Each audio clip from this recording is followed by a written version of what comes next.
Cordial saludo. Bienvenidos de nuevo a este su espacio de temas y problemas literarios. Yo soy Sundiata Keita, escritor, actualmente representante por el subsector de escritores independientes del Consejo de Literatura en el distrito de Medellín. En este su programa, hoy vamos a tener a un escritor que engalana el mismo. Es un escritor muy reconocido. Nos referimos a Julio Cortázar. De hecho, vamos a tratar uno de sus cuentos. Tiene cuentos que han alcanzado una gran notoriedad y han sobrevivido bien a la posteridad porque son buenos cuentos, están muy bien escritos, tienen una estructura narrativa y tienen también unos personajes y unos recursos como el que vamos a ver hoy, que muy pocos escritores logran dominar de manera con maestría, ¿no? De manera eficiente. Muy pocos realmente alcanzan ese nivel. Hoy nos vamos a referir a un cuento quizá conocido por muchos, que es La Noche Boca Arriba, este cuento de Cortázar.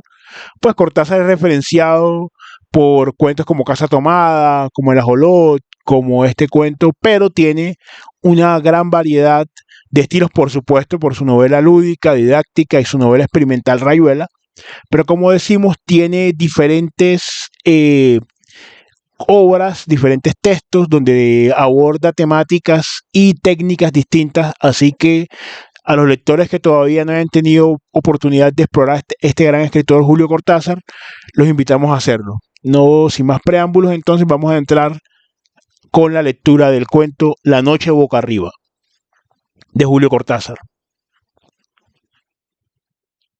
Y salían en ciertas épocas a cazar enemigos. Le llamaban la Guerra Florida. A mitad del largo zaguán del hotel, pensó que debía ser tarde y se apuró a salir a la calle y sacar la motocicleta del rincón, donde el portero de al lado le permitía guardarla. En la joyería de la esquina vio que eran las 9:10. Llegaría con tiempo sobrado a donde iba. El sol se filtraba entre los altos edificios del centro y él, porque para sí mismo, para ir pensando, no tenía nombre, montó en la máquina saboreando el paseo. La moto ronroneaba entre sus piernas y un viento fresco le chicoteaba los pantalones.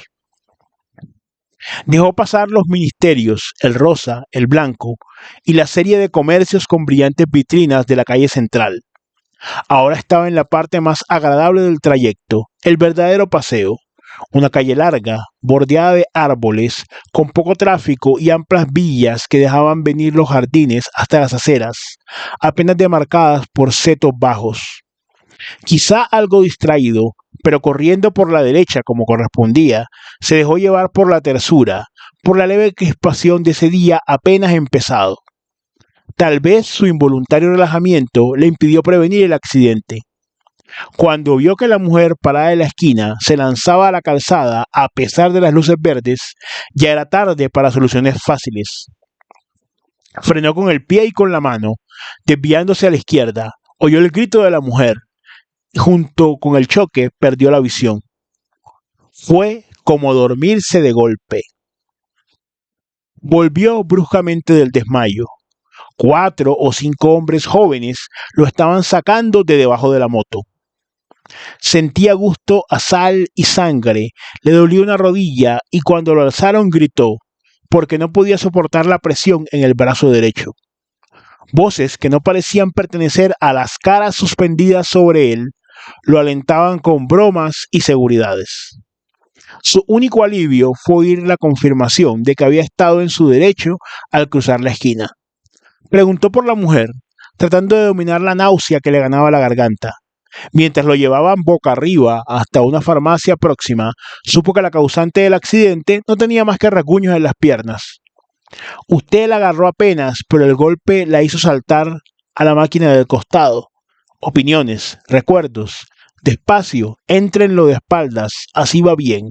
Y alguien con guardapolvo dándole de beber un trago que lo alivió en la penumbra de una pequeña farmacia de barrio.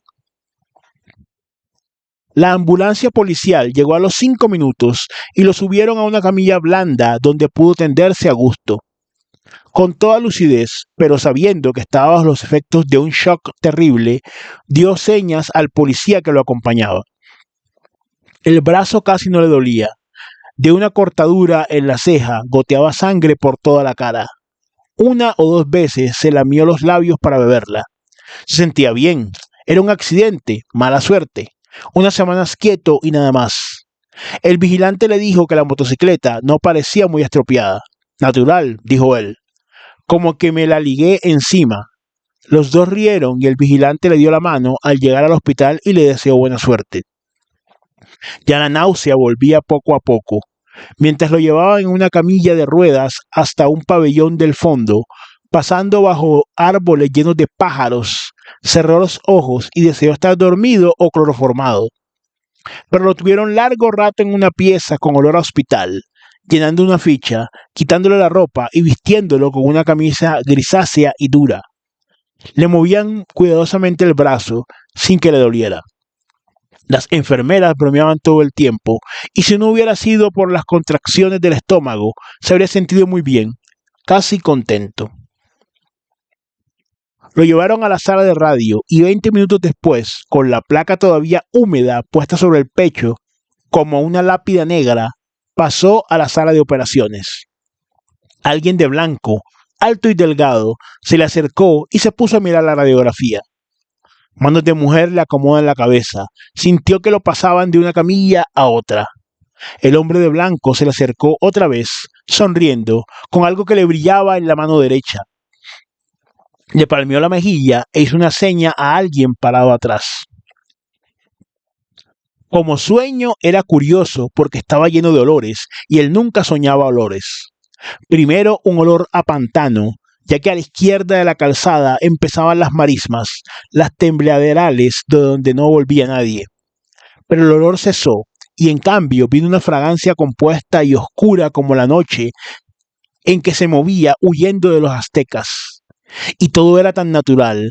Tenía que huir de los aztecas que andaban a caza de hombre, y su única probabilidad era la de esconderse en lo más denso de la selva, cuando de no apartarse de la estrecha calzada que solo ellos, los motecas, conocían.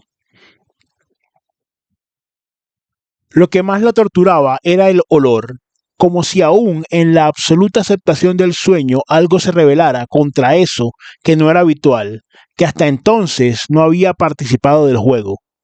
Huele a guerra, pensó, tocando instintivamente el puñal de piedra atravesado en su ceñidor de lana tejida. Un sonido inesperado lo hizo agacharse y quedar inmóvil, temblando. Tener miedo no era extraño, en sus sueños abundaba el miedo. Esperó, tapado por las ramas de un arbusto y la noche sin estrellas. Muy lejos, probablemente del otro lado del gran lago, debían estar ardiendo los fuegos de Vivac. Un resplandor rojizo teñía esa parte del cielo. El sonido no se repitió. Había sido como una rama quebrada. Tal vez un animal que escapaba, como él, del olor a guerra. Se enderezó despacio, venteando. No se oía nada, pero el miedo seguía allí como el olor, ese incienso dulzón de la guerra florida. Había que seguir, llegar al corazón de la selva evitando las ciénagas, a tientas, agachándose a cada instante para tocar el suelo más duro de la calzada, dio algunos pasos. Hubiera querido echar a correr, pero los tembladerales palpitaban a su lado. En el sendero en tinieblas buscó el rumbo. Entonces sintió una bocanada del olor que más temía y saltó desesperado hacia adelante. Se va a caer de la cama, dijo el enfermo de la cama de al lado. No brinque tanto, amigazo. Abrió los ojos y era tarde, con el sol ya bajo en los ventanales de la larga sala. Mientras trataba de sonreír a su vecino, se despegó casi físicamente de la última visión de la pesadilla. El brazo, enyesado, colgaba de un aparato con pesas y poleas. Sintió sed, como si hubiera estado corriendo kilómetros, pero no querían darle mucha agua, apenas para mojarse los labios y hacer un buche.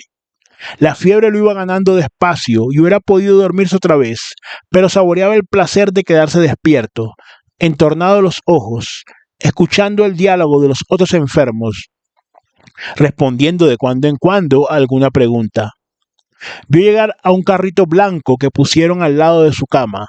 Una enfermera rubia le frotó con alcohol la cara anterior del muslo y le clavó una gruesa aguja conectada con un tubo que subía hasta un frasco lleno de líquido opalino. Un médico joven vino con un aparato de metal y cuero que le ajustó al brazo sano para verificar alguna cosa. Caía la noche y la fiebre lo iba arrastrando blandamente a un estado donde las cosas tenían un relieve como de gemelos de teatro. Eran reales y dulces y a la vez ligeramente repugnantes, como estar viendo una película aburrida y pensar, sin embargo, en la calle es peor, y quedarse. Vino una taza de maravilloso caldo de oro oliendo a puerro, a apio, a perejil.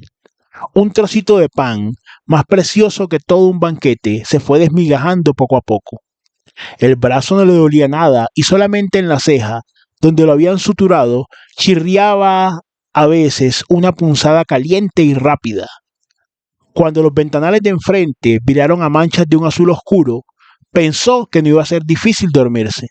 Un poco incómodo, de espaldas, pero al pasarse la lengua por los labios resecos y calientes, sintió el sabor del caldo y suspiró de felicidad, abandonándose. Primero fue una confusión, un atraer hacia sí todas las sensaciones por instante embotadas o confundidas. Comprendía que estaba corriendo en plena oscuridad, aunque arriba el cielo cruzado de copas de árboles era menos negro que el resto. La calzada, pensó, me salí de la calzada. Sus pies se hundían en un colchón de hojas y barro y ya no podía dar un salto sin que las ramas de los arbustos le azotaran el torso y las piernas. Jadeante, sabiéndose acorralado a pesar de la oscuridad y el silencio, se agachó para escuchar. Tal vez la calzada estaba cerca, con la primera luz del día iba a verla otra vez. Nada podía ayudarlo ahora a encontrarla. La mano que sin saberlo él aferraba al mango del puñal subió como un escorpión de los pantanos hasta su cuello, donde colgaba el amuleto protector. Moviendo apenas los labios, musitó la plegaria de maíz que trae las lunas felices y la súplica a la muy alta, a la dispensadora de bienes motecas. Pero sentía al mismo tiempo que los tobillos se le estaban hundiendo despacio en el barro y la espera en la oscuridad del chaparral desconocido se le hacía insoportable.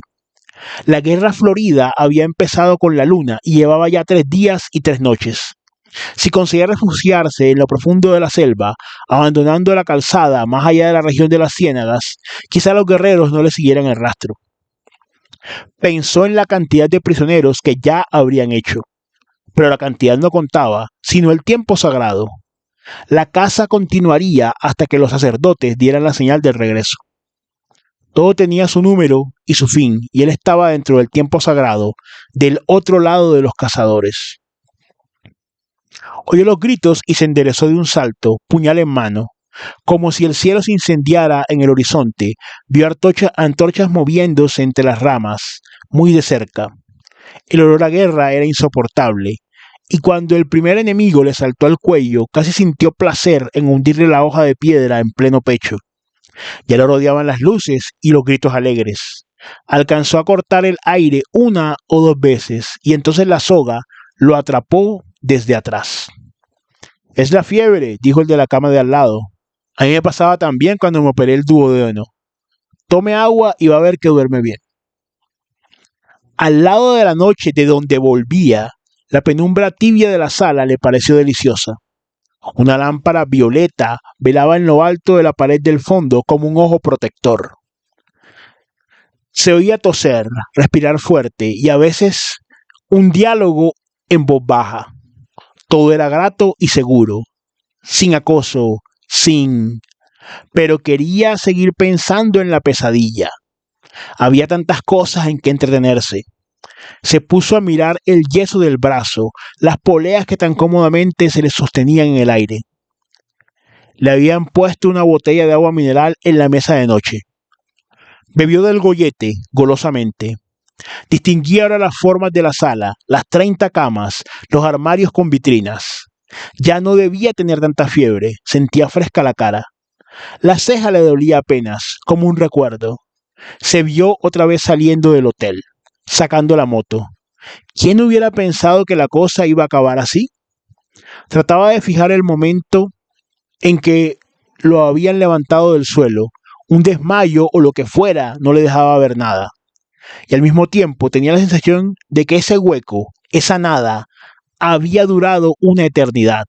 No, ni siquiera tiempo. Más bien como si en ese hueco él hubiera pasado a través de algo o recorrido distancias inmensas. El choque brutal contra el pavimento. De todas maneras, al salir del pozo negro, había sentido casi un alivio mientras los hombres lo alzaban del suelo. Con el dolor del brazo roto, la sangre de la ceja partida, la contusión en la rodilla, con todo eso, un alivio al volver al día y sentirse sostenido y auxiliado. Y era raro. Le preguntaría alguna vez al médico de la oficina. Ahora volví a ganarle el sueño, a tirarlo despacio hacia abajo. La almohada era tan blanda y en su garganta afiebrada la frescura del agua mineral. Quizá pudiera descansar de veras sin las malditas pesadillas. La luz violeta de la lámpara en lo alto se iba apagando poco a poco. Como dormía de espaldas, no lo sorprendió la posición en que volvía a reconocerse, pero en cambio el olor a humedad, a piedra resumante de filtraciones, le cerró la garganta y lo obligó a comprender. Inútil abrir los ojos y mirar en todas direcciones. Lo envolvía una oscuridad absoluta. Quiso enderezarse y sintió las sogas en las muñecas y los tobillos. Estaba estaqueado en el piso, en un suelo de lajas helado y húmedo. El frío le ganaba la espalda desnuda, las piernas. Con el mentón buscó torpemente el contacto con su amuleto y supo que se lo habían arrancado. Ahora estaba perdido, ninguna plegaria podía salvarlo del final. Lejanamente, como filtrándose entre las piedras del calabozo, oyó los atabales de la fiesta. Lo habían traído al Teocalli. Estaba en las mazmorras del templo, a la espera de su turno. Oyó gritar, un grito ronco que rebotaba en las paredes. Otro grito, acabado en un quejido. Era él que gritaba en las tinieblas. Gritaba porque estaba vivo. Todo su cuerpo se defendía con el grito de lo que iba a venir, del final inevitable. Pensó en sus compañeros que llenarían otras mazmorras y en los que ascendían ya a los peldaños del sacrificio. Gritó de nuevo sofocadamente. Casi no podía abrir la boca. Tenía las mandíbulas agarrotadas y a la vez como si fueran de goma y se abrieran lentamente con un esfuerzo interminable. El chirriar de los cerrojos lo sacudió como un látigo. Convulso, retorciéndose, luchó por zafarse de las cuerdas que se le hundían en la carne. Su brazo derecho, el más fuerte, tiraba hasta que el dolor se hizo intolerable y hubo que ceder. Vio abrirse la doble puerta y el olor de las antorchas le llegó antes que la luz. Apenas ceñidos con el taparrabos de la ceremonia, los acólitos de los sacerdotes se le acercaron mirándolo con desprecio. Las luces se reflejaban en los torsos sudados, en el pelo negro lleno de plumas. Se dieron las sogas y en su lugar lo aferraron las manos calientes, duras como el bronce. Se sintió alzado, siempre boca arriba, tironeado por los 4 acólitos que lo llevaban por el pasadizo. Los portadores de antorchas iban adelante, alumbrando vagamente el corredor de paredes mojadas y techo tan bajo que los acólitos debían agachar la cabeza. Ahora lo llevaban, era el final. Boca arriba, a 1 metro del techo de roca viva que por momentos se iluminaba con un reflejo de antorcha. Cuando en vez del techo nacieran las estrellas y se alzara ante él la escalinata incendiada de gritos y danzas, sería el fin. El pasadizo no acababa nunca, pero ya iba a acabar. De repente olería al aire libre lleno de estrellas, pero todavía no. Andaban llevándolo sin fin en la penumbra roja, tironeándolo brutalmente, y él no quería, pero ¿cómo impedirlo si le habían arrancado el amuleto que era su verdadero corazón, el centro de la vida?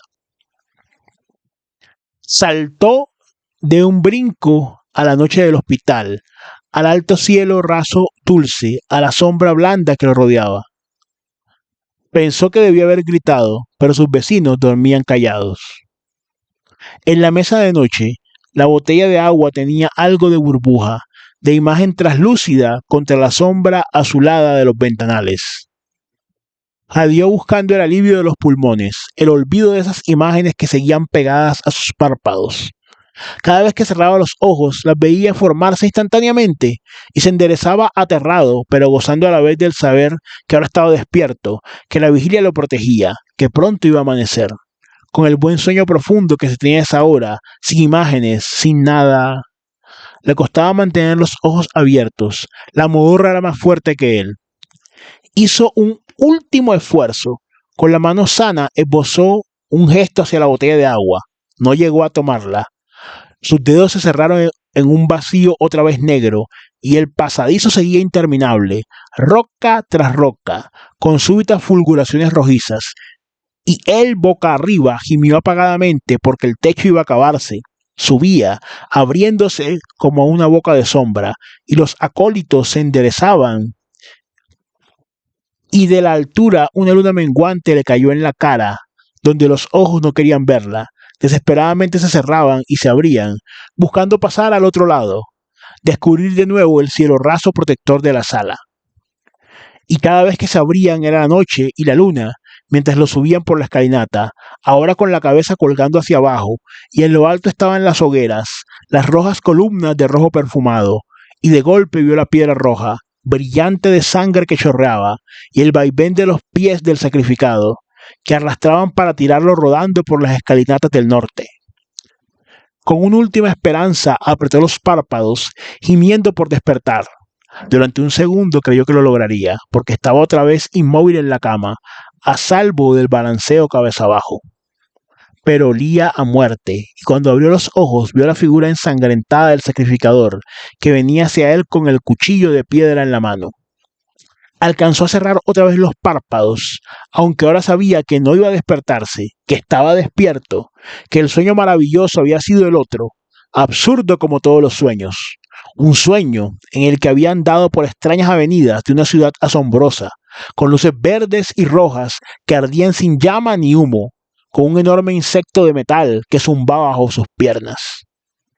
En la mentira infinita de ese sueño también lo habían alzado del suelo. También alguien se le había acercado con un cuchillo en la mano, a él tendido boca arriba, con los ojos cerrados entre las hogueras. Este fue el cuento de Cortázar. Una de las grandes virtudes de este cuento a nivel técnico y estético es este recurso denominado de la muda, del cambio.